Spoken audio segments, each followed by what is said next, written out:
There's no greater cause than the protection of our children. Everybody wants what's best for the child.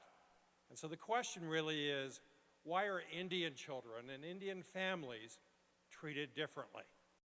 Why are Indian children so disproportionately placed in out-of-home placement or foster care?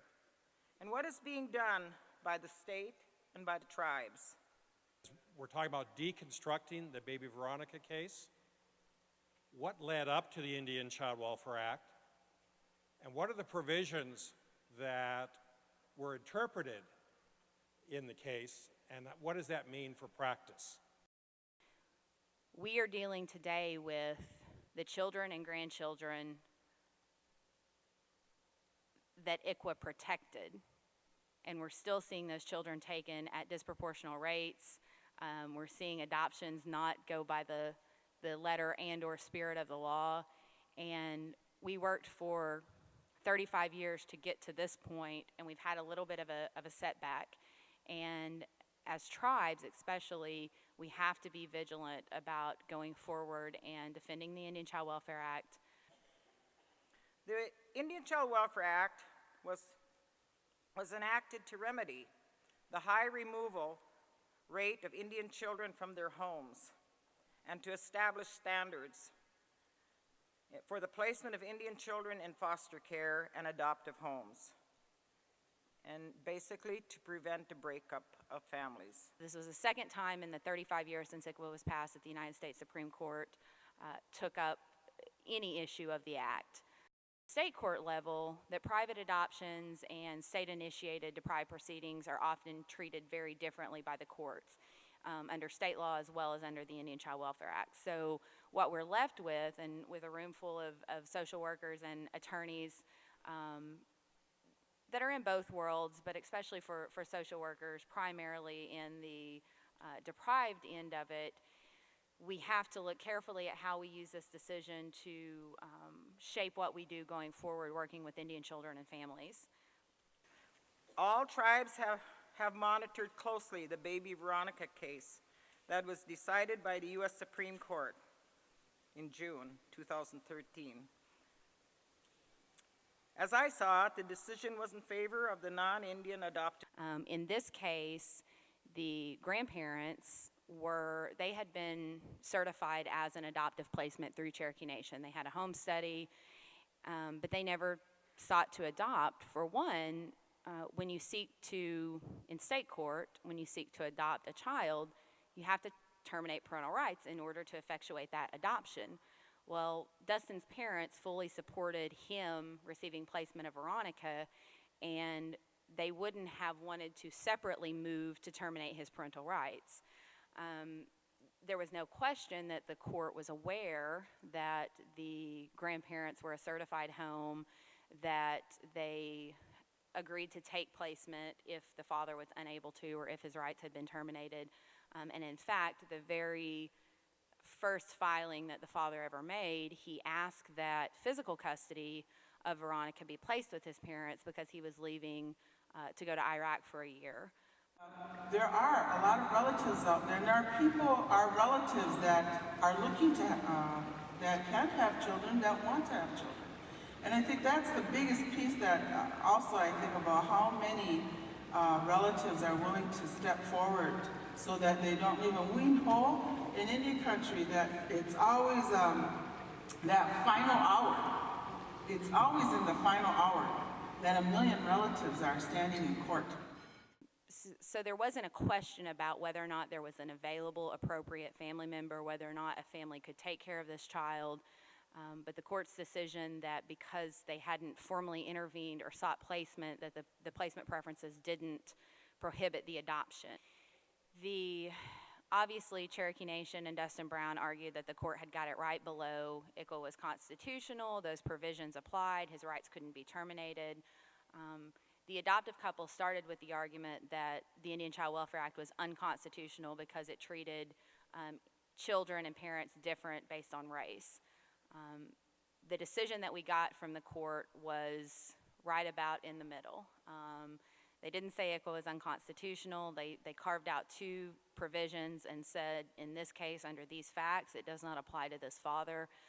The Indian Child Welfare Act states that in adoption placements, children should be placed first with a family member, second with a member of their tribe, third with a member of another tribe. The adoptive couple in this case were not family members and they were not tribal members. What is so important is the rest of ICWA applies. The notice provisions, the right of the tribe to intervene, and those were provisions that state courts had previously found would not apply if there was not an existing Indian family. So in some states, this decision actually will lead to better results, I think, for tribes and Indian children and their families. The little girl was returned to her adoptive parents in South Carolina, leaving unanswered the father's rights in the Indian Child Welfare Act and the huge impact on tribal sovereignty. We see the issues of tribal sovereignty, tribal jurisdiction that are all wrapped up in this case, that we see outsiders attacking in the auspices of we're trying to save children, but it's really about bigger things than that. So if we're really talking about what's best for children, we need to stay focused on what is indeed best for children. It is the lineal descendancy. It is blood memory, not biology. It is blood memory. This child, that little girl may be placed with those people there, but she will go back to her father, and she will always ask the question, who am I, and where do I come from? Sometimes the things that happen to us we swore would never ever happen to our own kids. Sometimes the things that we learned in school, the things that we learned by watching other people. But a big part of who we are as parents is based on how we were parented.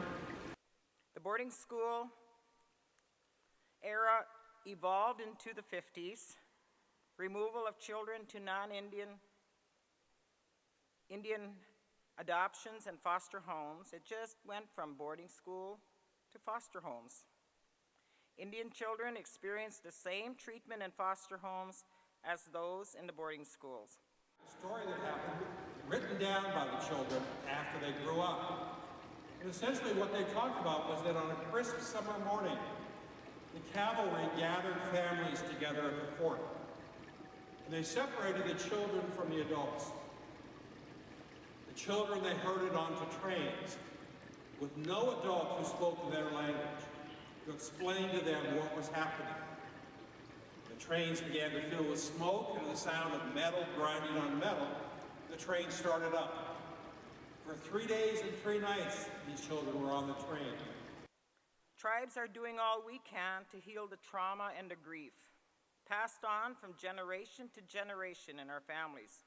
Substance abuse, domestic abuse, dysfunctional families are the symptoms and the secondary effects of this painful history.